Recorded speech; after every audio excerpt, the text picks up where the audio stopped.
बिस्मिल्लाहिर्रहमानिर्रहीम। नाज़रीन अस्सलाम वालेकुम, मैं हूँ इमरान वसीम। नाज़रीन आज 18 सितंबर है, दिन है जुमातुल मुबारक का और साल 2020। मोटरवे केस के हवाले से हम बात करेंगे। मरकज़ी मुल्ज़म आबिद अली आखिर किसकी इत्तला पर फ़रार हुआ? 4 मरतबा पुलिस की जानिब से आबिद अली की लोकेशन को ट्रेस किया गया और चारों मरतबा जब आबिद अली की गिरफ्तारी के लिए पुलिस की जानिब से रेड किया गया, छापे मारे गए, तो चारों मरतबा आबिद अली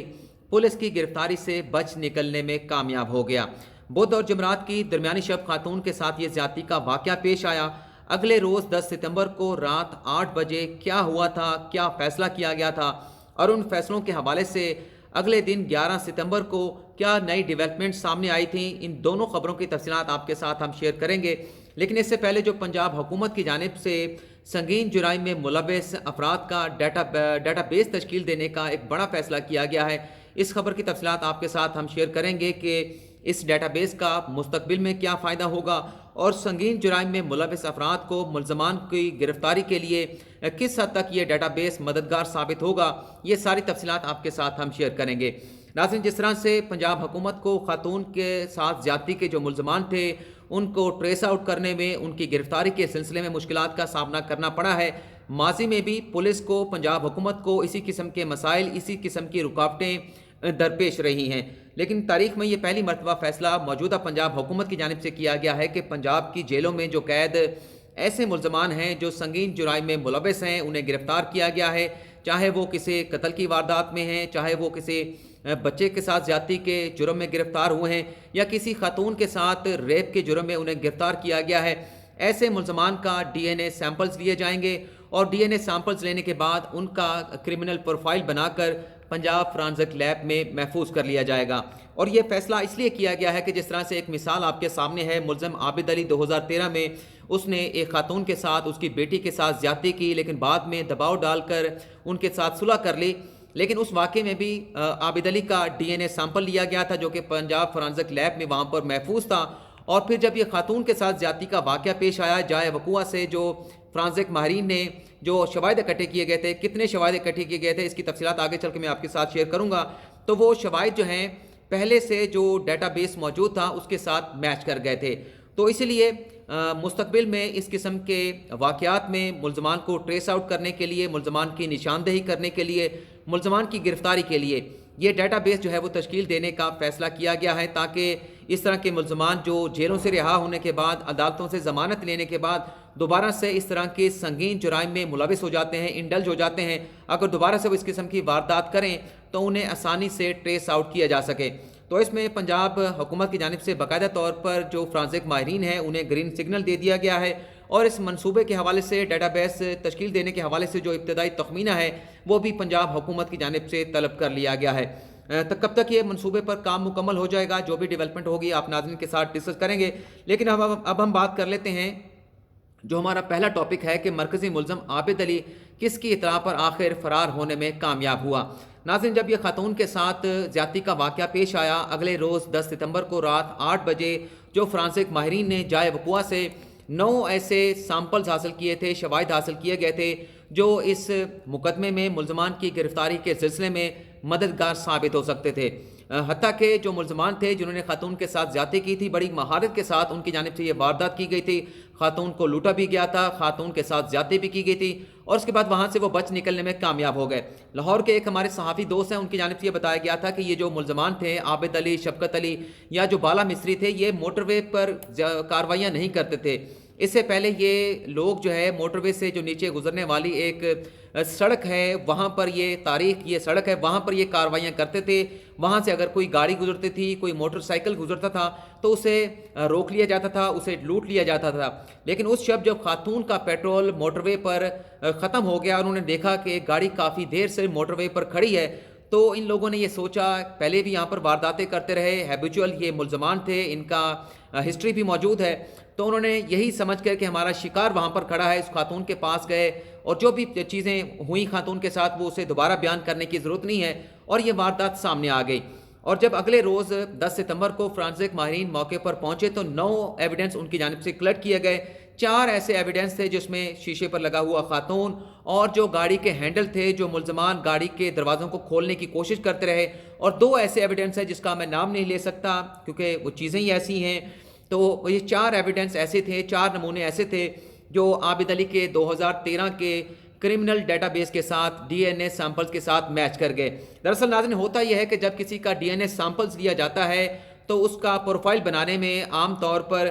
4 سے 5 روز لگتے ہیں، بعض اوقات اس سے زیادہ دن بھی لگ جاتے ہیں۔ چونکہ عابد علی کا پہلے سے پروفائل موجود تھا پنجاب فرانزک لیب کے پاس، اور جب جائے وقوع سے حاصل کیے گئے نمونوں کا انالیسس کیا جا رہا تھا تو وہ بڑی جلدی جو ہے عابد علی کے پہلے سے موجود نمونوں کے ساتھ میچ کر گئے۔ تو 10 ستمبر کو رات 8 بجے یہ پتہ چلا لیا گیا تھا کہ اس گھنونے واقعے میں عابد علی ملوث ہیں، اور باقاعدہ طور پر فیصلہ کر لیا گیا تھا، اور جدید ٹیکنالوجی کے ذریعے ملزم عابد علی کی جو لوکیشن تھی جو کہ شیخ پورہ کے نواحی علاقے میں موجود تھے، ان کی گرفتاری کا مکمل پلان بنا لیا گیا تھا۔ اگلے روز جمعہ کا دن تھا، اور یہ جو خبریں چلی تھیں کہ اس واقعے میں ملوث مرکزی ملزم عابد علی ہے اور دوسرا ملزم وقار الحسن ہے، یہ ہفتے کے روز خبریں چلی تھیں، اور اس میں ہم نے بھی یہی تاثر لیا تھا کہ ہفتے کے روز ہی شاید پولیس کی جانب سے عابد علی کی گرفتاری کے لیے، وقار الحسن کی گرفتاری کے لیے چھاپے مارے گئے تھے۔ یہ ان خبروں کے چلنے سے پہلے میڈیا پر اس حوالے سے معلومات آنے سے 1 روز پہلے پولیس کی جانب سے شیخ پورہ کے نواحی علاقے میں چھاپا مارا گیا تھا، جب میڈیا پر عابد علی کے حوالے سے، وقار الحسن کے حوالے سے کوئی خبر نہیں تھی۔ جب 8 بجے 10 ستمبر کو ملزم عابد علی کا پتہ چلا لیا گیا اور جدید ٹیکنالوجی کے ذریعے جیسے میں نے آپ کو بتایا اس کی لوکیشن بھی ٹریس آؤٹ کر لی گئی، تو اگلے روز جب چھاپا مارا گیا تو چھاپا مارنے سے 15 منٹ پہلے ملزم عابد علی وہاں سے فرار ہونے میں اپنی اہلیہ کے ساتھ کامیاب ہو گیا۔ اس کے بعد بھی چھاپے مارے گئے، قصور میں چھاپا مارا گیا، سائیوال میں مارا گیا، تاندلہ والی میں مارا گیا، اور مانگا منڈی میں بھی شاید چھاپا جو ہے مارا گیا تھا، لیکن ہر جگہ پر ملزم پولیس کے ریڈ سے پہلے وہاں سے بچ نکلنے میں کامیاب ہو گیا۔ اور یہ جو ایک میڈیا پر خبریں چلنے سے پہلے 10 ستمبر کو جو فیصلہ کیا گیا تھا اور 11 ستمبر کو جو ریڈ کیے گئے تھے، اس کے بعد پولیس میں ایسے شکوک و شبہات پائے جاتے ہیں اعلیٰ افسران کی لیول تک کہ جب ایک بڑا خفیہ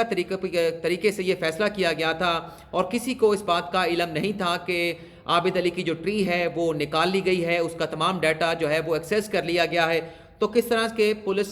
سے پولیس کا چھاپا مارنے سے پہلے 15 منٹ پہلے عابد علی فرار ہونے میں کامیاب ہو گیا۔ پولیس کو شکوک و شبہات یہ گزر رہے ہیں کہ شاید ان کی اپنی فورس سے کچھ ایسے لوگ ہیں جو عابد علی کے ساتھ رابطے میں ہیں، اور جب بھی پولیس کی جانب سے چھاپا مارا جاتا ہے تو عابد علی وہاں سے جائے وقوع سے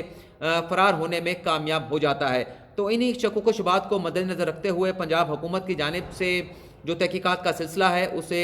وسیع کر دیا گیا ہے، اس میں ایکسپینشن کی گئی ہے، اور اس معاملے کا جو مخبری ہو رہی ہے مبینہ طور پر پولیس کے اندر سے، اس کا بھی جائزہ لینا شروع کر دیا گیا ہے۔ اب جیسا کہ میں نے آپ کو بتایا کہ یہ 11 ستمبر کو چھاپے مارے گئے تھے، جمعے کے روز چھاپے مارے گئے تھے، اور اگلے روز جو میڈیا پر یہ خبریں چلی تھی جب فیاض الحسن چوہان کی جانب سے باقاعدہ طور پر ایک ویڈیو سٹیٹمنٹ جاری کیا گیا تھا جس میں یہ کہا گیا تھا کہ چند ہی گھنٹوں میں اس مقدمے کو منطقی انجام تک پہنچا دیا جائے گا، لیکن عابد علی فرار ہو گئے۔ لیکن اللہ کا کرنا یہ ہوا کہ جو وقار الحسن تھا،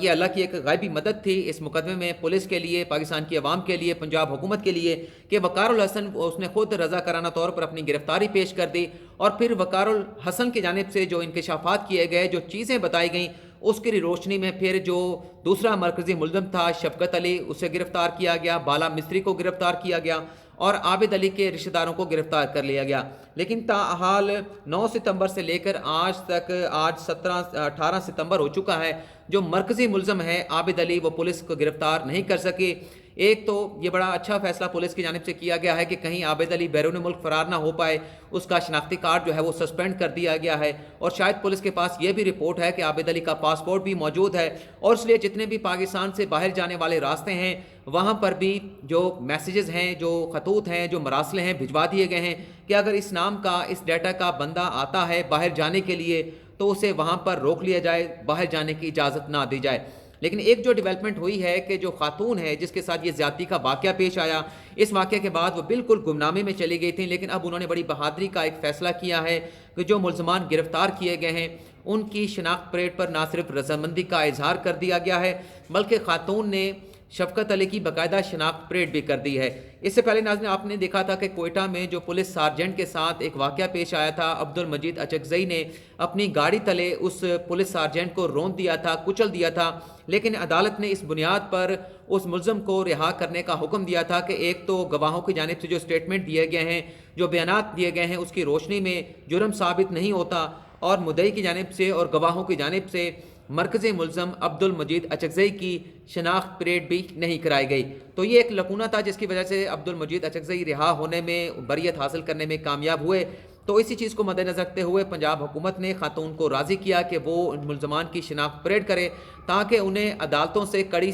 सज़ा दिलवाई जा सके। लेकिन बहरहाल अभी भी जो मरकज़ी मुल्ज़म है पंजाब हुकूमत की जानिब से दावे तो किए जा रहे हैं, लेकिन बड़ा चलाक और बड़ा मक्कार दिखाई देता है आबिद अली। जैसा कि अब ये भी बताया जा रहा है कि उसने अपना जो हुलिया है वो भी तब्दील कर लिया है, क्लीन शेव हो गए हैं, बल्कि उनकी साली का एक स्टेटमेंट भी सामने आया है कि उनकी गिरफ्तारी के लिए पुलिस के साथ मैंने ताउन किया था, लेकिन किस तरह से जब पुलिस उसे गिरफ्तार करने के लिए पहुंची तो आबिद अली दोबारा वहां से फरार होने में कामयाब हो गया। लेकिन पुलिस के ज़राए ये बताते हैं कि चूँकि अब आबिद अली ने जो मोबाइल है वो इस्तेमाल करना छोड़ दिया है, तो जो डिजिटल पुलिसिंग थी, जो डिजिटल निज़ाम था पुलिस का, वो बेसुध हो चुका है। अब रवायती पुलिसिंग के ज़रिए मुल्ज़म आबिद अली को गिरफ़्तार करने के लिए जो है वो कोशिशें की जा रही हैं और इस हवाले से हिकमत अमली तरतीब दी जा रही है। और अब तक पंजाब हुकूमत तकरीबन को 70 छापे मार चुकी है मुल्ज़म आबिद अली की गिरफ़्तारी के हवाले से। तो नाज़रीन आज की वीडियो में इतना ही। फ़िलहाल आपसे इजाज़त चाहेंगे। अल्लाह हाफ़िज़।